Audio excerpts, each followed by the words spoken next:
大家好，我们是大树中文。好，欢迎大家来到大树中文。好，今天我们要聊一个很有意思的话题。这个最近亚运啊，茶叔最近都在看亚运，然后呢，看到要熬夜之外呢，因为还会看重播嘛，看完重播。有时候看到手机有好玩的这个游戏啊，忍不住又玩了一玩。哇，好几天没睡了。你昨天凌晨4点才睡，对不对？天哪，4点睡，你早上几点？凌晨4点睡，然后眯了一下，睡不太着。我本来想说，我昨天凌晨2点睡就已经很晚了，然后你这边凌晨4点，你赢了。然后最惨的是，如果你凌晨都没睡，通常你就把整个早上就睡掉了。然后你要赶快跟那个学生联络说，不好意思，老师啊，这个昨天没睡啊，是早上没有精神，所以我们这个课延后好不好？然后整个计划都推迟，然后很多事情都没有完成，然后呢，这个3餐又开始乱掉了，然后生活的这个规律都全部乱掉了，所以我觉得这个有时候我不晓得你们有没有这种经验，我觉得有时候。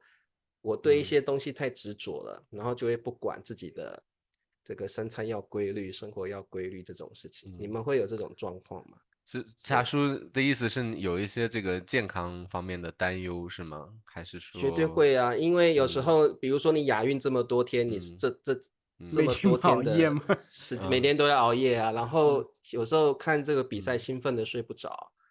然后睡不着，你就开始有时候看一下抖音啊，有时候看一下这个视频啊，有时候看一下影集啊，有时候打一下游戏啊，哇，整个晚上都就崩睡了。对，发现人的这个自制力确实有时候真的很差。对。要是没有一个外部的这个因素绝对压着你，肯定会放飞自我。因为我儿子现在分床睡了，但是呢，他是需要我老婆先陪他睡着，然后我老婆就走。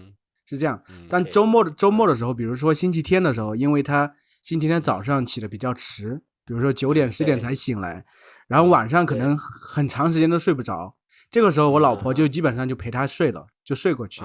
但是睡着可能都得12点了，有时候这个时候我就一个人睡了。我一个人睡，我有时候就开了，是吗？就拿这个手机，有时候开始看看书啊。有时候最近中国有个电视剧叫做《一人之下》，是一个漫画改编的电视剧啊。我就刷剧刷上瘾了，是吗？对，我有时候会喜欢这种中二那种热血漫画类型的东西嘛。以前很喜欢看，本来不想看，但因为里面那个演员我觉得挺喜欢，就刷到他了，我就想看1、2集看一下什么效果。结果一看，所以就是你已经躺下了，然后灯已经关了，你就在黑暗中拿起你的手机一看了10集，看到2点半。这关键是第二天早上我要7点前我还要起床，所以就第二天醒来就可能才睡了个4、5个小时吧，特别第二天就特别难受。对，就是一整天状态特别你在黑暗中那个辐射那个光会让你更清，对你的大脑会更清醒，会更不想睡。那我更不好意思了，你们2个反正一个是看奥运会，一个是看电视剧，我觉得都不错。我昨天晚上凌晨，我本来12点。你做了什么不雅的、见不得人的事情吗？见不得光的事情吗？我12点真的认真的想要睡了。但是呢，就是我买了新手机嘛，就下了很多国内的直播软件。就是这次回国嘛，因为买新手机，然后就顺便把国内的 APP 都给下了。然后我一看，我还没有试过这个直播 APP，我就点进去。点进去之后就发现有很多很多人直播都很搞笑的，就是比如可能有人那个装作一个机器人吗？不是一个大汉，然后他故意把嗓子掐得特别的细，然后装女人的声音，装女生的声音，然后给一些男生打电话，然后聊，突然结尾就是变成男生，就吓唬那个 APP 上面的那些色狼，然后看着挺有意思的，我就看到2点，然后我还给人家打赏。哎呦我还以为你是看什么小姐姐，原来是变装。你看这种没有意义的变态的这个直播，然后还可以看得那么爽，然后还这不是没有看过直播吗？我还送礼物，我就觉得哎，你没看过直播是吗？对啊，你一打赏人家还夸你，还说啊谢谢这个奔叔发来的礼物啊，然后奔叔你怎么样啊？谢奔叔谢来自大叔中文的奔叔，他还跟我聊上了，在直播间互动嘛，然后结果就对，最后2个小时很容易就过去了啊。你就一直在看他吗？2个小时？本来我看1个小时就想睡了，然后人家一直就是 cue 我，就盛情难却是吗？啊，你别睡啦，你再陪我聊一会儿。对方是个大汉，你清醒一点。不是，除了大汉还有那个，还有别的啊，还有小姐姐呢，不是只在一个直播间，对他肯定不是给大汉打赏的，你要想一下。对。听Ben叔这样说，我就放心多了。我看的还算是蛮有意义的东西啊，而且会让人家热血沸腾的亢奋的东西。对，我看个东西还要消费，你们2个看完就看完了。对，但是我觉得这也是一方面是消耗时间，二方面消耗精力，真的。而且我觉得我们在就是消耗自己的这个健康值，很多时候是这样。对，就是我们可能真的有时候自制力不够呀。慢慢到一定年纪的话，真的会发现有时候健康会亮红灯，对吧？我也不知道是因为老常看到国外好多人他们很喜欢跑步、晨练什么的，有时候从家里跑到公司，对吧？或者之前采访过一个我的学生嘛，安娜，她喜欢这个徒步，他们徒步走很远，对，这很多天。对，但我发现中国人好像更喜欢安静坐在那块儿，我们进行思想活动，很少运动。老年人都出去了，就是到了老了之后会意识到自己有健康问题，感觉对，就是岁数越大越开始重视健康问题。反而对，我一看刷了一些那视频，老年人取名叫“众神的黄昏”，你看那些特别帅，对，那单杠整个飞起，你知道吗？然后用这个背撞树，咣那个。对，然后骨头又很软，这样整个凹下去。对，晨练很少看到年轻人或者中年人，基本上老年人居多。对，那就是我们还是年轻人。传统的中国文化就是这样子啊。对，年轻人就是要打拼，要成为家里的经济支柱，然后呢，要努力工作，要好好的照顾小孩老婆。健康这种事情绝对不会是中国人年轻的时候的选项，一般来说啦，是的，传统的观念，我觉得这个应该有很大的原因是儒家思想吧。儒家思想就是要训练我们，对不对？第一个就是要成为一个文人，要一个学识饱满，好像是君子在家里面呢，要看书，然后不要成天往外跑。是儒家思想，我觉得有给我们非常非常大的影响，就是我们要成为一位不是那么好动，不是那么好斗，不是那么常常在外面的那种文人，斯文的文人雅士那种感觉。所以我觉得儒家思想多多少少给我们这样的影响之后，然后呢，说实话，其实现在有很多年轻人很喜欢健身，对不对？也有，但是对也有，所以我觉得观念当然也在改变。不过我觉得就我们这一辈来说，我觉得很多时候我们会把重心放在事业跟赚钱上面。对，我觉得另一方面就是内卷。最近我觉得对，就是感觉比如教中文这一行就很内卷，感觉这个市场定价已经很低了，你觉得1节课赚这个100块钱已经很低了，但是又有老师出来就是说啊，我可以50块钱1小时，30块钱1小时。就导致每个人都觉得啊，那我应该要努力工作我还看过3块1小时的，也不晓得他是怎么定价的。3块1小时，那3块1小时的。对啊，然后那你要跟100块钱的老师赚一样的钱，那你肯定要工作3个小时，工作更多的小时。对，我觉得真的那个就内卷，就是整体东亚社会就是很卷，中国、韩国、日本都是这样卷过来的嘛。卷过来，因为我们确实感觉上好像不拼命，因为本来就比人落后一些。你要感觉不拼命的话，就追赶不上别人的这个脚步，会这样这个想法。或者在办公室也是，在办公室这个一个人他就是为了在老板面前表现，他可能故意自己加班。那到了下班时间他不回家，他继续在那儿工作。那其他的人看别人在那儿工作，那我走了也要对，老板是不会给我这个对我有不好的印象吗？那我也要跟他一样的时间回家，这样我们就公平了。久而久之大家都习惯了，就是到下班的点加班是没有人回家，加班是正常的，老板你不用给我加班费，我就是要加的比人家久，我就是要看到你让老板看到我是个很努力的员工，所以我觉得这个都是这个已经不是刻板印象，这是真实存在的一个现象了。我真的觉得，对，我觉得是，这其实真的就像刚才我们说的，有两方面，一方面就是真的是外部的环境，就整个社会就是这么卷。另外一方面，其实整个血液里头，我们的文化基因里头，就让我们这么卷。你看，笨叔虽然已经逃到了西班牙，按道理应该是一个不卷的社会，但是他工作我感觉强度也挺高的。基因，这个是基因，就中国人的基因，这个是基因，我没有办法了，我本来昨天应该就是这边的假期嘛，是这个巴塞罗那的一个假期，我就把我的日历表全都打开了。然后结果就是排满了课，我也不知道为什么，就不自觉的就把那个时间打开了。而且我昨天还有搬家的任务，就是我上课和上课的中间，我还要来回就是往返老房子把东西搬过来。你还要上课？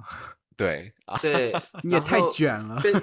笨叔其实以中文老师来说，笨叔你只要你的时间一开，基本上你就不用担心没有学生来订课，因为我没有老板嘛，就是对上1个小时就自己的钱这样。然后另外就是笨叔其实教中文教这么多年了，也有口碑了，所以其实基本上你根本不用太担心内卷的问题嘛。但是为什么你还是要把课填那么满呢？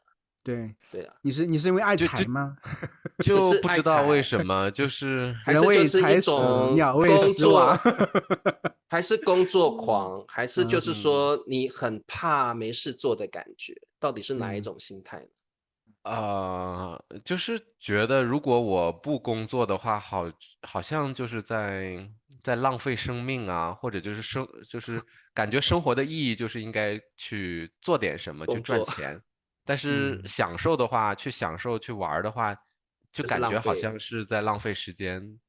但其实也不是浪费时间了，你真的会喜欢那个玩的感觉，享受的感觉，但是就是忍不住要去赚钱，不知道为什么。对，有危机感嘛？就怕比如说没有钱了，感觉生活后面未来会危机嘛。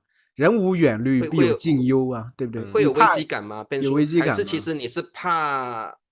我觉得不是危机感，我觉得是大环境，就是比如说我妈妈她，你看她都已经那个快60了，马上60了，天天在那个饭馆，她从早上6点，她5点就要起床去饭店准备开门，包馄饨什么，一直到晚上8点，然后365天她只有春节休息，周末也要工作。可能我妈妈在那边，她就是变成了一个榜样吧，就我觉得。我自己工作，周末工作什么的也是一个平常的事情。对，还有我周围的朋友，就是华人朋友都是在辛苦的工作呀，就是感觉受他们影响吧。我觉得我自己不能太也要这样子。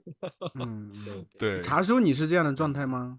我不是我跟我身边的人完全不一样。可是你每天直播，你太厉害了。对呀，有几个老师能坚持每天直播呀？还要做 PPT。对啊。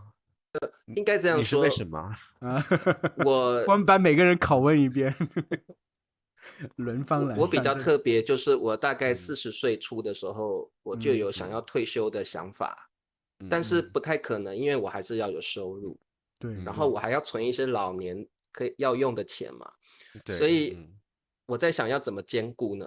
所以我那时候就想说，我去补习班当老师，然后慢慢从正职转成兼职。让我的生活轻松一点，就是不能退休也要半退休。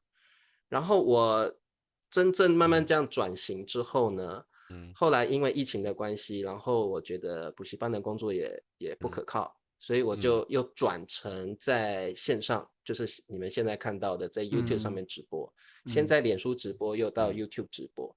后来通过这个方式有收入之后，我觉得我真的就实现了半退休的理想。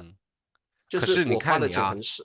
你好像还有一些补习班的课，我记得，然后还有这个私教课，每天的私教课，然后还有那个每天的直播，然后还有大叔的录制，然后还有这个，还是说你还做很多那个小的频道啊，你再举下去我就感觉我想哭了。还是说我以为自己已经退休了，为什么还有这么多？我以为我已经退休了。对，我觉得就是血液中就是这样子，就是我不要闲下来。其实我可以很悠闲，可是我后来我发现我觉得闲下来是很可怕的事情，所以我后来去找了志愿者的工作。志愿者的工作非常忙。对，然后呢，我又给自己搞了一个直播的，我应该不需要每天直播，我还是搞了每天直播。一开始设想的时候不是每天直播吗？没有，我以前我其实是希望一个礼拜直播3天就好了。但是我一开始因为我要吸引学生，所以我一定要每天直播。对，那其实我后来是想说，我3天以后的话3天就好了。可是因为每天直播下来已经习惯了。而且真的你要花很多时间去备课，准备材料，真的我常常为了准备材料熬夜，然后很多事情做不完也要熬夜。然后就像Ben叔说的，我有私教课，现在补习班还有一些有一些课我要回去上，然后录大书什么的，其实加起来也很忙。所以我发现我感觉虽然是半退休，但是比实际在上班的人还要忙，还累，上班族还要忙。可是你为什么呀？又没有人在后面拿鞭子抽你。对，我就觉得我为什么要虐待自己？我为什么要自虐？明明我不需要做这么多事情，但是我就会觉得，但是我现在比以前快乐。那你们两个有没有这种感觉，自我的价值感也要实现？有没有这种想法？还是只是说我只是为了赚钱？只是说Ben叔，你觉得这个问题很好？Ben叔，你有没有很好的问题啊？实现自我。夸我问什么问题，直接回答。可能以前没有吧，但是后来做自媒体以后，就是那个看着粉丝慢慢的成长，看着大叔慢慢成长，就觉得其实要花点时间做这个还挺有成就感的，就有人认同嘛，就一直有人来观看。就这个方面可能还是对，所以Ben叔，你的自我实现是你在开始做油管的时候，还是开始做大叔的时候开始有这种感觉？开始做就是所有的自媒体啊，包括油管呐，那个 IG 啊和对这些都算但后来现在重心就都在大叔了，因为感觉做不过来，我的精力是有限的，我自己你要做的事太多，课要那么多上，然后还要去上学，对，没有那么多时间。就是那个优先级会变化，优先级现在就是上学，对，一点工作和这个和大叔。这个倒是我真的觉得几个方面让我觉得自我实现特别在我这个年纪，比如说40岁以后特别重要，因为我觉得我30岁以前好像没有特别的成就。因为我觉得这个也是中国人的传统思想，好像人一定要有点成就。你在一家公司上班要功成名就，你一定要升官，不能永远是小职员。然后呢，你对自己的生命要负责，你一定要有所进展，要进步，要有目标那个感觉。所以我觉得这个的确在自我实现上也是我们算是我们传统很重要的一个观念。所以我开始做志愿者之后，我真的觉得这个很重要。我觉得我有在实现自我的价值，我有在帮助别人，我有在做一些有意义的事情，而且不是为了钱，是为了真正是帮助的目的。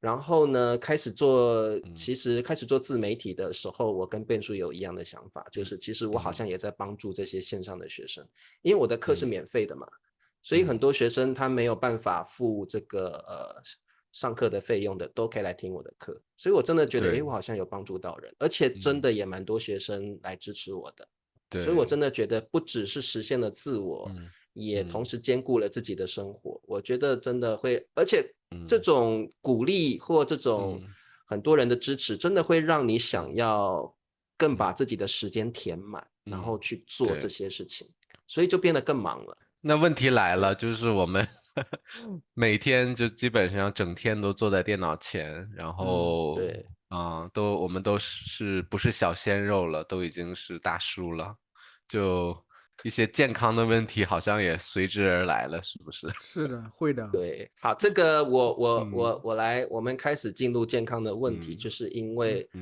中国人这样内卷，还有社会的竞争，使得大家最忽略的本来我们应该最重视的健康，反而是放到最后一名去了，反而是最忽略的事情了。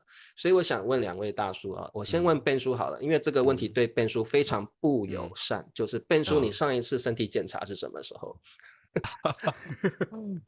你有做这件事情吗？其实我有做，是因为我真的就是有一段时间觉得很不舒服，这个是10个月以前了，我觉得。10个月以前，那也不算。就跟茶叔说的，就如果你问我的话，你生活中什么最重要，我肯定会说健康最重要。但实际上我在这个生活的时候，我就是已经忽视了健康。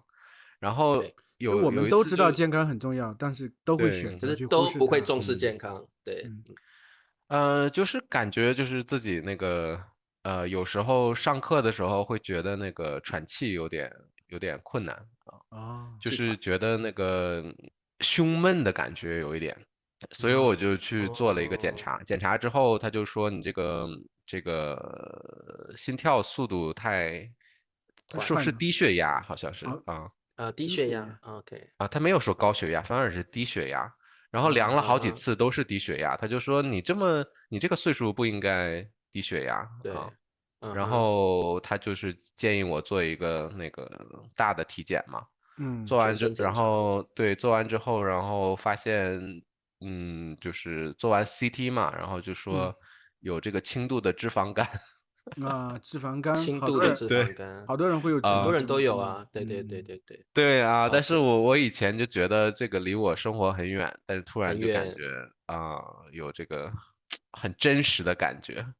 然后他就说，然后医生就给我的建议就是你需要这个吃饭的话要改变一下，注意一下。然后他用手给我比划，你每天只能吃这么一手的米饭，对，不可以吃主食，不能吃太多，主食不能吃太多，就这么一餐只能吃这样子，全天吃这样子够吗？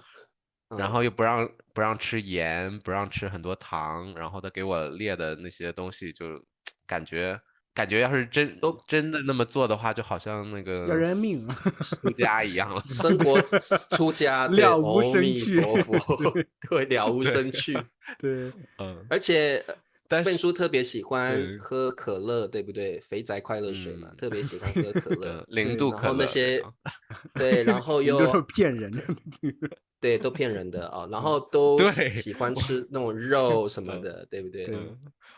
我每天上课，我的学生都批判我，你知道吗？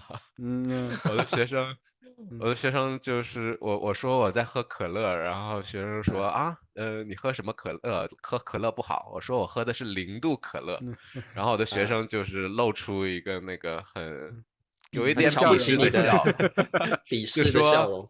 你知道0度可乐更不好吗？因为它会让你变得很饥饿，然后就会吃更多的东西，吃更多对，然后还有什么可能潜在的致癌的这个隐患吧？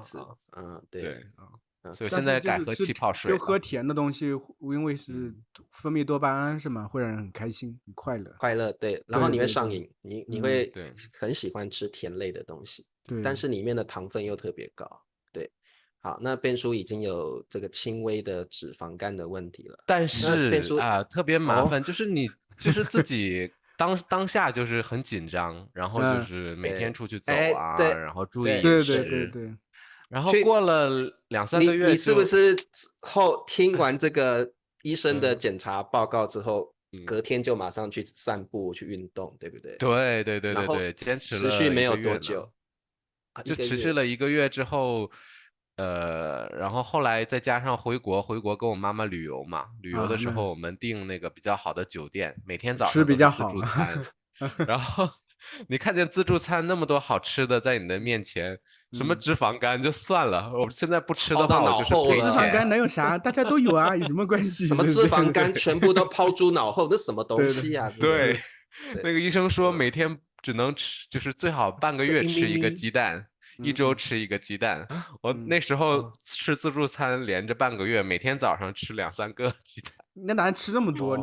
因为想吃一个茶叶蛋，你想吃一个煎蛋，然后再想吃一个就是什么蛋饼啊、蛋卷啊、蛋饼啊。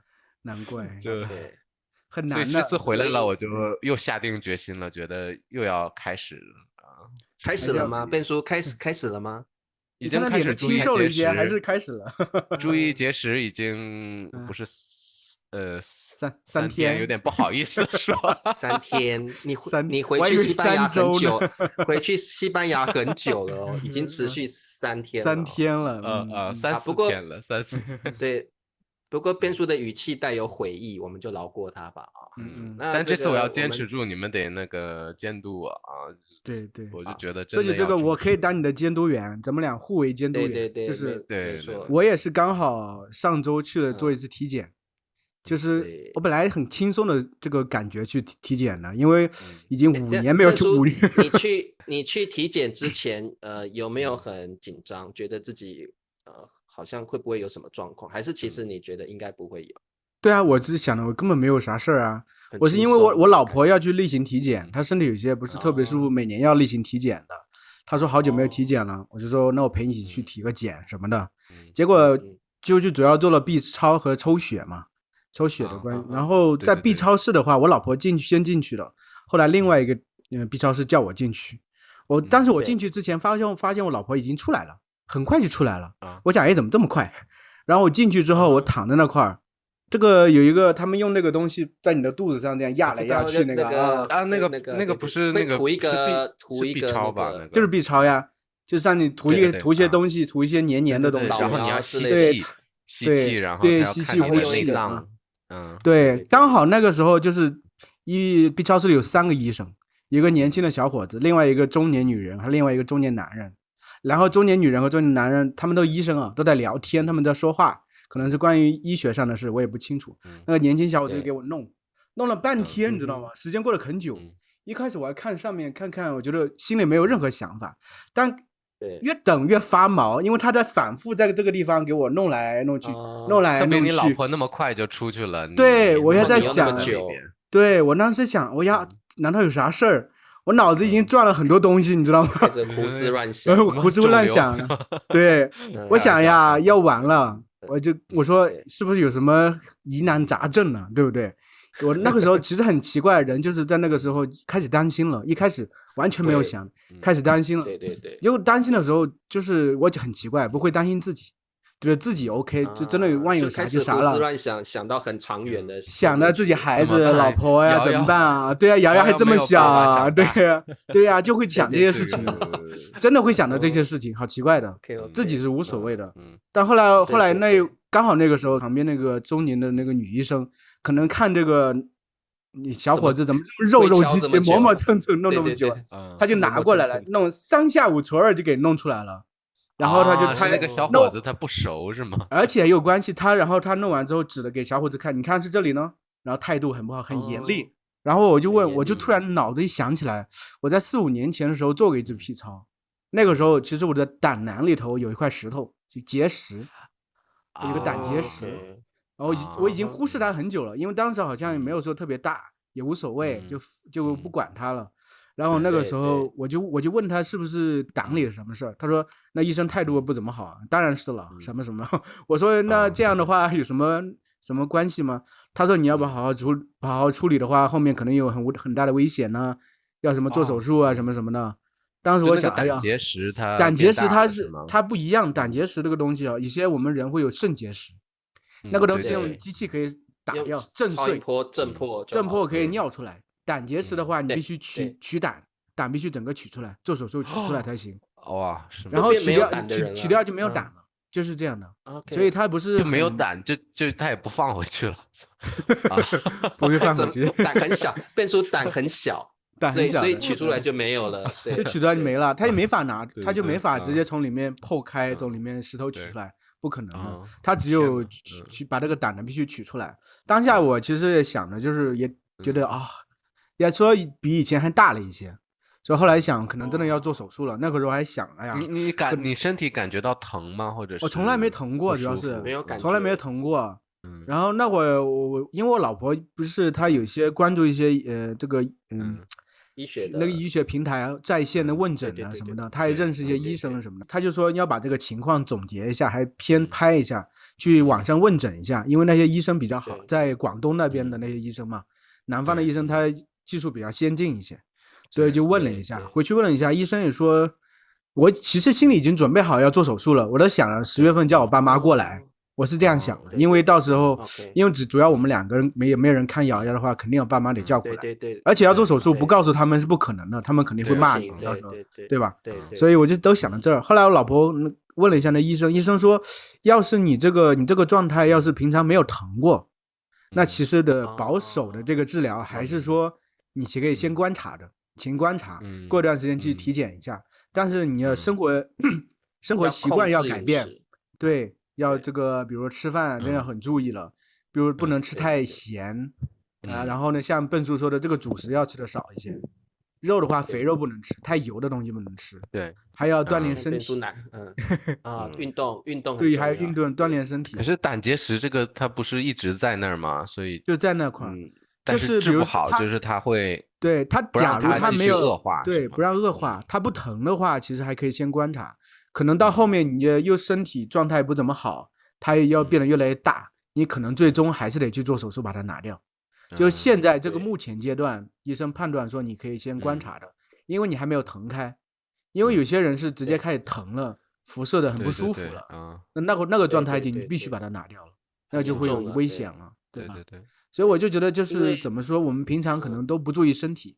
胆结石的成因是怎么样呢？就是年轻的时候吃饭。早饭，特别是早饭没有规律，很多时候不吃，饥一顿饱一顿，这个特别容易得胆结石。是吗？真的啊？笨叔说，笨叔已经，你在说我吗？就是我啊。不是，我现在在做那个，就是那个 fasting 节食法，就是叫什么断食法，然后就是它主要是早饭，就是不吃早饭，就是16个小时不吃饭，那就是早饭不吃，然后只吃午饭和晚饭。那你要小心点，我别到时一颗石头。就是你现在在做断食法，对不对？对，断食法再加那个每天运动一点。运动，那你3天，你做3天。对，其实我是这个3天，其实是说的是这个对。那你听参叔讲完，你就不敢节食了，你就不节食还是要节食，还是要少吃。但是我觉得早饭真的你时间调整一下。早饭断食我又看好多人就说。哎，现在也是很矛盾，就是网上这种健康文章太多了。我奶奶天天在那个微信发这种健康的，然后就是你觉得又要吃早饭，然后有的又告诉你不要吃早饭，就很矛盾。我现在反正对听完，反正我是有几个医生都和我说过，就是早饭是要吃的，你可以少吃点嘛。对，你喝杯咖啡都是吃早饭，但是你那就破坏了那个断食法了。那其实我现在也在节食，因为我老婆之前也是节食嘛，减肥啊什么的，她就是一些科学的方法，就是其实你每一餐都要吃的，不能不吃，但是你比如说主食一定要少吃。就是这样的，我有2个节食方法嘛，一个节食方法就是那个像医生说的，每天那么一点点米，对。然后菜都没什么味道，就是他说你做鱼啊、做鸡肉啊都不要放什么调料不要加盐，不要加。那另一种就断食这种，就是你少吃一顿，但是你吃的时候就可以放开一点，可以吃的有滋有味一点，所以我就我还是吃货嘛，所以就宁可少吃一顿，也要吃的好吃一点。那我觉得你还是要。我不是，我是觉得每个人方法，但是我觉得要是整体要瘦，因为你要是每一顿都吃少一些，吃健康一些，你的胃也会变小，你其实对那个食物的需求量会变小的。因为之前我有一段时间减过肥，那段时间也是因为健康亮起了红灯嘛，但是那个高血压突然犯了，然后挺高的，然后医生当时也问了医生说你先不要吃药，你可以先减肥。那段时间我就真的是控制饮食，中午吃鸡胸肉啊、菜什么，晚上吃块牛排啊什么，早饭也就尽量主食尽量少吃嘛。米饭的话会吃那种什么糙米饭呀、那些粗粮啊什么那东西。对。还是瘦下来了那个时候。我们听众也肯定有很多什么营养学啊或者医生专家，快告诉我们，快点在底下留言说，赶快大叔中文要采访你们，我们急需要健康的知识，还有减肥常识，对，让我们3个大叔健康一点，我们可以录更多，让我们脱离苦海吧，更多期给大家。是的，真的。灿叔，我记得你说过你胃好像也不大好，对不对？然后你还有高血压，对不对？这真的是全身都是病。可是灿叔，你都知道你有这个结石的问题了，然后你说你还4、5年没去体检，为什么？平时真的忘了，就平常当时觉得也没有疼过，也没注意，而且中间有3年是因为疫情啊，谁会想到这些事？对，那倒也是，对，还有其实灿叔，我跟你说，就算没有疫情，我觉得这是中国人的通性啊，我没病没痛的，我去检查干嘛？是，本来不检查没事，检查了一堆病，那我何必呢？所以很多人，特别是中年人、老年人的观念就是，我宁可不去检查，甚至身体有一点不舒服了。这有个词叫做讳疾忌医，是吗？对不对？这就是我妈就这样。这次就是那个我跟她出去旅游，发现她身体状态明显不好，然后我说你得回去做个体检。她说什么都不要体检，她的结论就是说如果我一体检，肯定就查出病了。那查出病了，我可能就去治疗，然后那这个医生长期治疗，这个医生可能给我吃这个药，给我这个手术，然后可能都不是必须的，然后就把人没有病都把人给送走了。所以他就是怎么劝都不要去体检就怕自己查。不过还有就是像你说这个，我就觉得确实医院里头，因为分医院分医生，有些医生他也是。我是觉得有点庸医啊，他随便干什么让你做一大堆检查，其实没有必要，或者直接让你住院，就是这样。因为上回我老婆那个腰疼，就当时可能是腰肌劳损，还有综合各方面的事情，还旅游回来很累啊等等各方面，突然开始疼，剧烈，特别特别疼。我带她去医院，然后做了这个核磁共振，然后医生的这个建议就是让你去直接说在医院里住院调养。但是我们觉得其实这种状态没必要，在家调养就行了。对，后来就是到网上去问诊了，就问了比较好的医生，问了2个医生，医生说其实你这个状态，然后那医生也挺厉害的，根据你这些结果能判断出你具体是什么原因，然后就说其实你主要是休息，躺着慢慢恢复一个过程。但是有些医生给你就直接告诉你最坏的可能性，比如说让你做最严重的这个听力打算。然后最严重的这个治疗方式，就是我觉得其实有时候让人觉得也会，不然给人带来很大的这种心理压力。对，我觉得我妈妈也是有阴影，因为我姥爷吧，他本来在养老院好好的，然后就有一次就是去医院看病嘛，然后检查完了也是说你可能有这个有那个，然后后来其实人还挺不错的，但是后来就又输液又插管。这么一套弄下来，一折腾就人就走了，就可能如果不折腾，还能快快乐乐活好长一段时间。但是就是到医院之后，反而就不知道怎么样，就一个普通的检查，就最后变成进到那个重病。而且就有些医生是这样做的，而且我觉得就是真的，你要开始治病了，每个人承受这个压力不一样。有些人承受这种压力就是能力比较低一些，他就会压力特别大，心理压力大，身体这个机能这个抵抗力啊等等都会下降，这个时候病症来的就越来越快。对，我看之前我妈不是那个时候有那个肝硬化，她是那种肝硬化就是酒精喝酒喝多了，当时住院的时候，对我妈以前爱喝酒就是还把一个哪块给切了，把皮给切了，就是抵抗力的比较弱的，因为影响切了，把脾脏给切掉了。就当时住院的时候，就是发现有很多类型的人，都是这种，有些人肝硬化其实严重有腹水嘛，肚子很大有些人就是感觉是特别蔫儿，你知道吗？特别担心自己身体状况怎么样，但有些人心态特别特别好，他说我今年来治一治，回去继续喝酒，明年继续来，无所谓。但反倒我是觉得有些人心态好，他反倒无所谓；有些人心态特别不好，他担心这担心那，然后状态反倒愈加的每况愈下，这种状态真的是。这个真的就像我姑丈，我姑丈他非常的硬朗，非常的健康，才60几岁就走了。为什么？因为他后来也是去体检，后来体检之前非常硬朗，他那次去体检说得了肺癌，他吓死了。他有抽烟没有错，但是他完全没有觉得任何不适。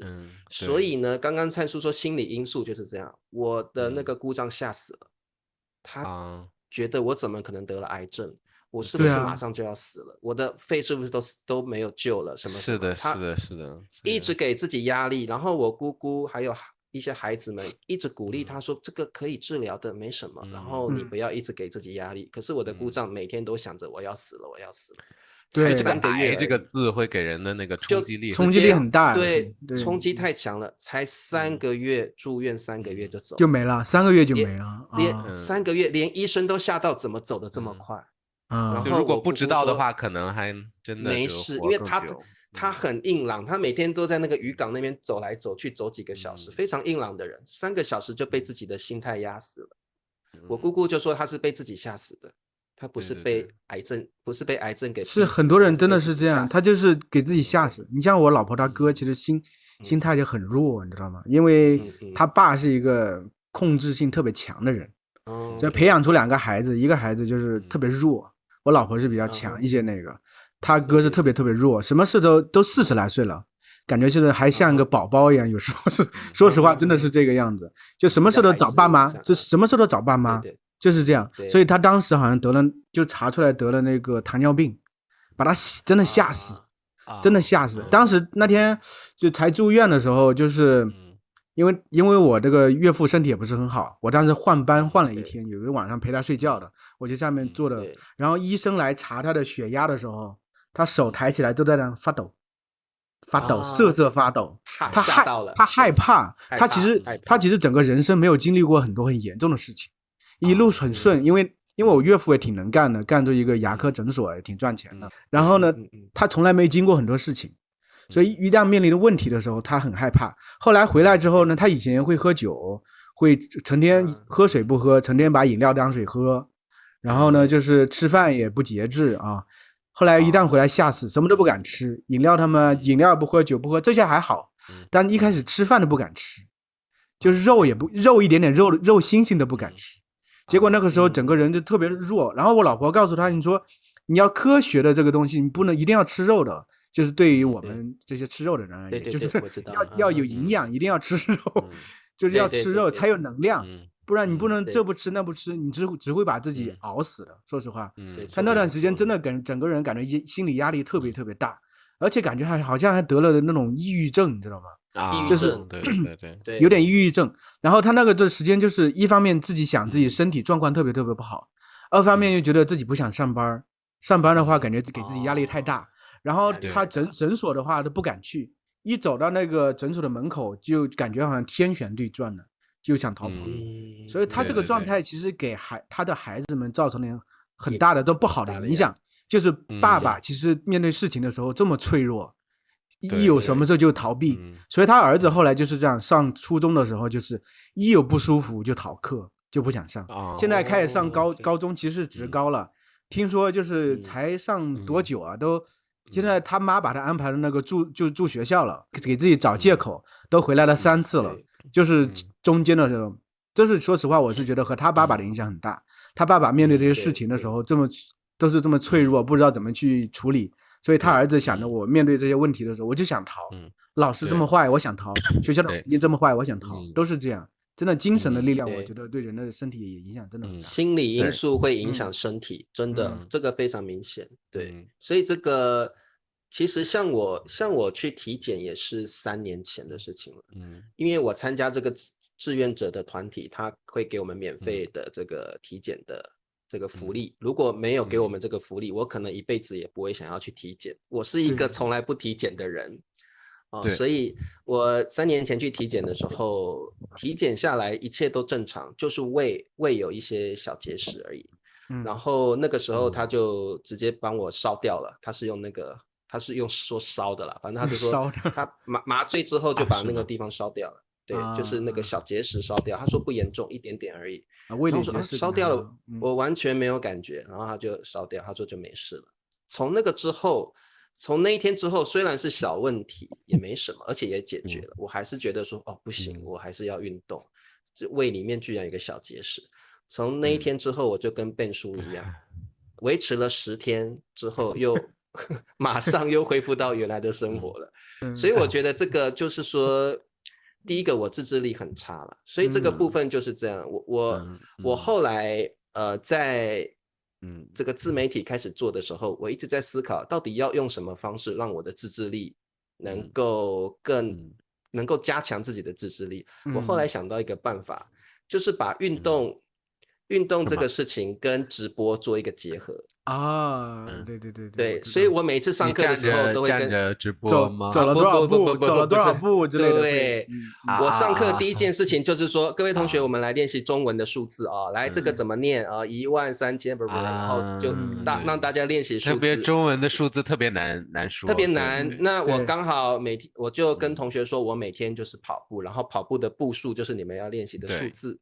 所以我把这个事情加到我每天一定要做直播嘛，因为这个算是一个工作。中国人对工作反而会有一种莫名的执着，是因为一方面会赚钱，二方面好像你觉得人生比较很充实，然后又帮助人家，所以我就觉得说直播是我基本上一天绝对不会错过，也不会不做的事情。但是运动是我每天一定都想逃避的事情。那怎么样去克服？我就把它跟我每天必须做的事情结合。所以可是茶叔，如果有一天你走了200步，你会不会不好意思？今天茶叔走了多少步？然后我跟你讲很有意思，就是我星期一到星期四教 HSK 的词汇，我第一件事就是教学生念数字。星期五是聊天课。聊天课就没有念数字这个环节所以星期五不走，没有压力是吧？所以这就是人的劣根性，就是我1到4就一定会走到8000步到10000步以上。星期五以后就今天又没有要念数字，我干嘛走？烦死了，就真的不走了。一看200步今天是礼拜五，还好。对，今天是礼拜六不用走。真的是你没有给你一个强制的一个条件，你真的没有办法持续。对，特别是你有熬夜或精神不好，或者有一些比如说你要看亚运，你要有一些让你有别的执着去做的事情的时候，你真的会觉得说我干嘛去跑步啊？我最不喜欢的就是运动。所以第一个会忽略或不要做的就是运动。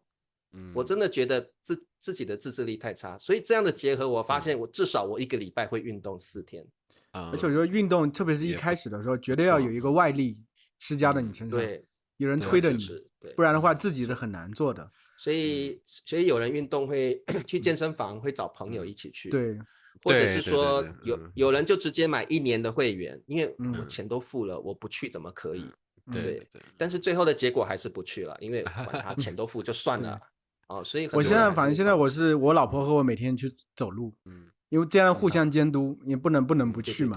其实我现在也是，我儿子现在就感觉他比较瘦啊，我和他妈妈比较担心，所以想让他运动，所以每天回来就是强制他大家踢会球，踢个半小时的球。他有时候出去踢是吗？对啊，大家踢球，然后他就说，昨天还说爸爸我头疼，我说头疼没关系，不要。这么快就学起来了。我要头疼没关系，咱们就传球射门就是了。我头疼，等一下会打到头，不行。对，我说不需要跳，不需要剧烈的。下次得想一个好一点的借口。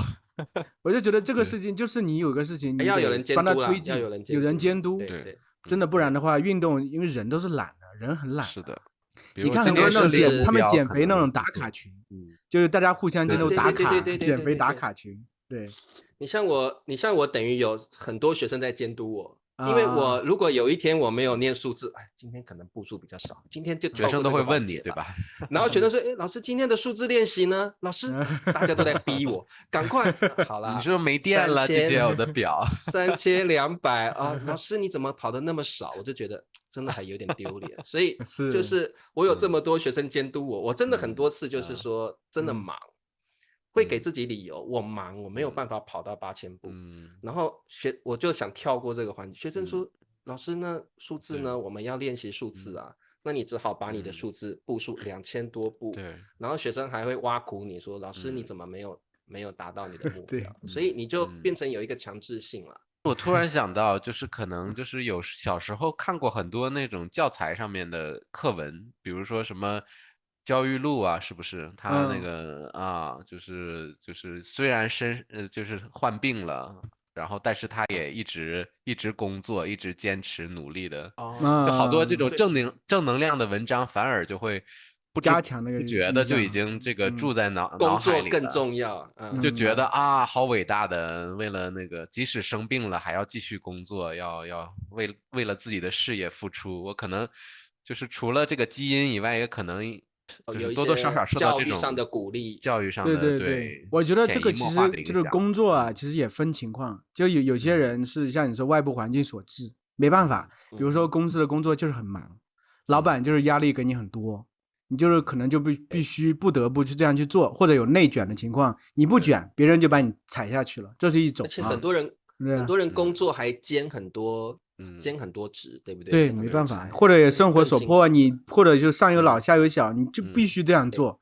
很多时候，而且在你这个基础上，现在科技太发达了，就是虽然我坐在办公室，可能我中午没下班之前，午休之前，我就可以点一个外卖。对，然后我可以把我的午休的时间压缩那个20分钟，我可能就可以吃完外卖，然后再喝完一杯奶茶。有时候需要这个很甜的奶茶来让自己亢奋起来，有更多的动力继续工作。对，所以这样就是靠循环了。对。而且我觉得现在不是很多年轻人，他慢慢也不想卷了，就会跑到很多别的地方去。对，躺平也有啊，去跑到一些比较没有那么发达的地方，他选择另外一种生活方式。其实说到躺平，真的就是我才开始工作那几年，我感觉我挺像躺平的，就是在翻译公司上班，特别是前面几个公司还好，最后一个公司就是我上过的最后一个公司的班，那个公司就是翻译那种什么专利的那个摘要，你知道吗？各种那种专利的摘要，把它翻成英文。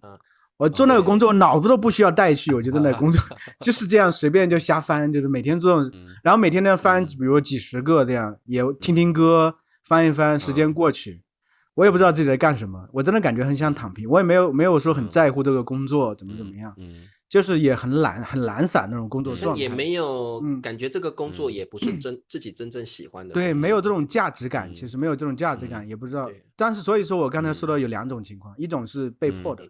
就现在做大叔，其实我是在寻找一种价值感，就是我到这个年纪，不是纯粹为了养家糊口，我就希望自己到这个世界上来。其实我突然发现，我这东西做的其实还可以，我能做出一些不一样的东西。我不是为了流传给后代，而只是觉得这个做出来之后反馈很好，有很多人喜欢，就带给我很高的价值感，所以我做起来一点都不累。我虽然投入很多精力时间，这是我很开心的事情。当然，这在一定程度上可能有时候也会忽略了健康，但是感觉好像在那种很开心的状态，很亢奋的状态，就真的不会再去想那个事情，真的觉得会值得。你在想我还年轻，对，我还年轻。对，其实很多人的观念都是不能完全忽视健康。对，确实不能完全忽视健康。对，而且我觉得我们这个想法是一代传一代的，所以我刚刚本来想问灿叔，你会不会觉得你这些观念会传到瑶瑶的身上？比如说瑶瑶也会觉得说，好像读书比较重要哦，打球好像还好，那是不是会不会？我觉得我们好像就是这种观念是一代传一代。他现在还是觉得玩比较舒服，比较开心。对啦，他主要踢球还不是特别感兴趣。我觉得他还没到那种，因为我们以前开始踢球的时候，就是体格已经比较好了。我6年级才开始踢球，那个时候跑得比较快。然后冲撞比较多，对抗比较强。那个时候一开始踢，你就能找到，比如说很刺激的感觉，就能带给你刺激的那种多巴胺的，或者那种另外一个东西，已经能带的那种感觉。他现在年纪比较小，又没有对抗性很少，所以他只能练一些单调的东西。他其实还体会不出这种足球带给他的乐趣，所以他会觉得无聊。对。但是我觉得就是人的乐趣，很多东西都是慢慢培养起来的。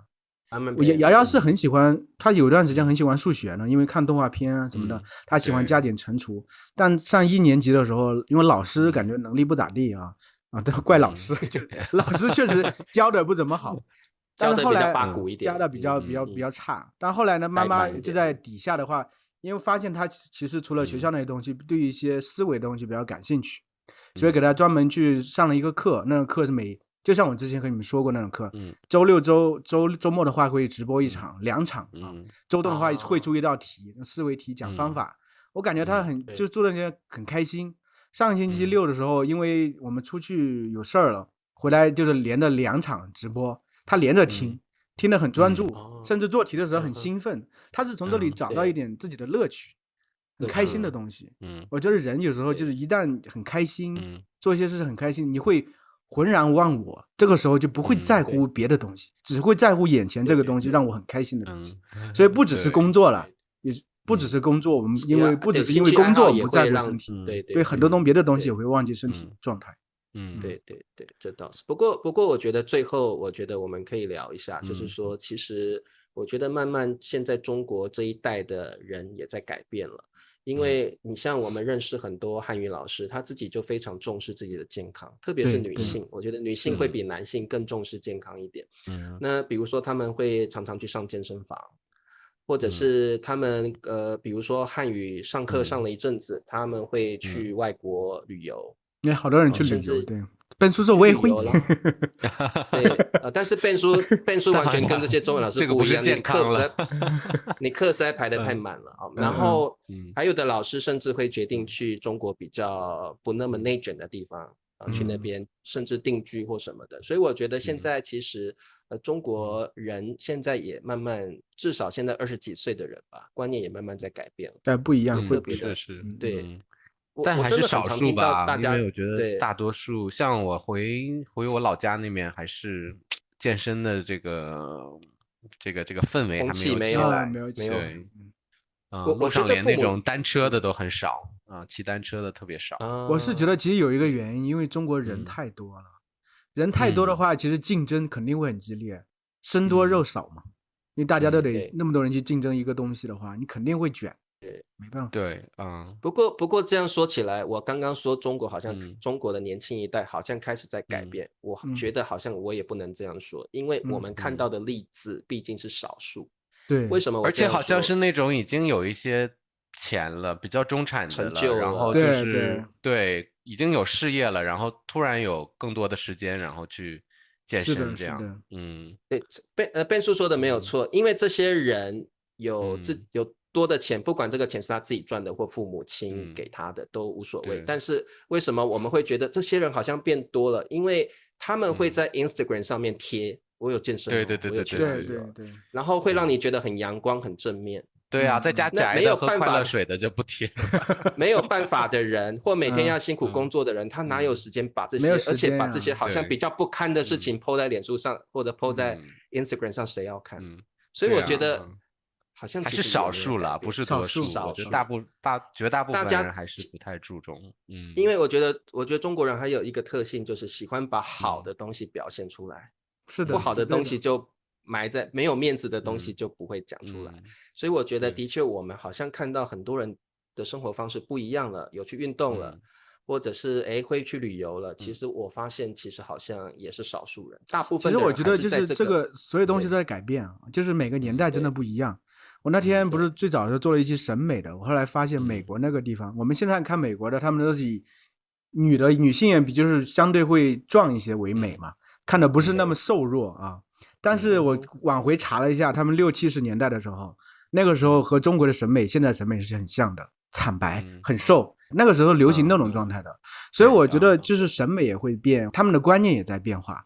现在更多样性，对吧？大家会觉得健康的黑色的皮肤是更漂亮的，但以前是寻求那种惨白的瘦弱的。我们中国现在惨白的瘦弱的，但我是觉得时代也在变化，慢慢观念改变。那个时候可能在下一代，可能再过20年，那个时候可能状态和我们现在又完全不一样了。可能我是觉得，然后而且我觉得现代人的选择也比较多，如果你真的重视健康的话，其实你的确有那个选择。你可以去健身房，你可以去爬山，你可以找到同好一起去，比如说公园里面打太极。其实现在的选择的确会比以往更多，只要重点就是在自己的自制力跟决心吧，我觉得。对。好，所以呢，我们今天茶叔升华，我不是升过了吗？对，我觉得就以我个人的例子来说，如果真的各位同学有自制力的人，毕竟是少数。